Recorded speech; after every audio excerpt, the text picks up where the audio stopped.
কিনা, এই সম্পদ আমি আমার যোগ্যতা বলে আমি অর্জন করতে পারি না। কে দেয়? জোরে বলেন কে দেয়?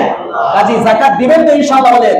যাকাত এটা গরিবদের প্রতি করুণা নয়, এটা গরিবদের অধিকার। ঠিক না? ঠিক বলেন। কোরআনে আল্লাহ রাব্বুল আলামিন বলেছেন ওয়া ফি আমওয়ালিহিম হাক্কুল লিসাইলি ওয়াল মাহরুম,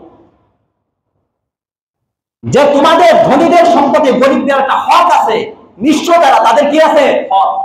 এই হক এটা তাদের কারণে আল্লাহ রাব্বুল আলামিন আমার সম্পদের মধ্যে বরকত দিয়েছেন। আচ্ছা, একটা ঘটনা না শোনাইলে ভালো লাগতেছে না। সেটা হলো আল্লাহ রাসূলের দরবারে একদিন দুই ভাই, তো এক ভাই সবসময় আল্লাহ রাসূলের দরবারে পড়ে থাকে, আল্লাহ রাসূলের ওয়াজ নসিহত শুনে। আরেক ভাই ইনকাম করে, এই ভাইকেও চালায়, পরিবার চালায়।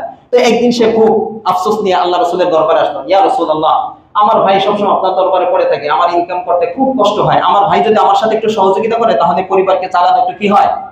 সহজ হয়। আল্লাহ রাসূল বলেন লাআল্লাকুম তুরযাকুন ওয়া তুনসারুনা বিদুআফাইকুম, এই সমস্ত অসহায় দুর্বল যারা আছে এদের কারণেই আল্লাহ রাব্বুল আলামিন তোমাদের রিজিকের ব্যবস্থা করে দেন।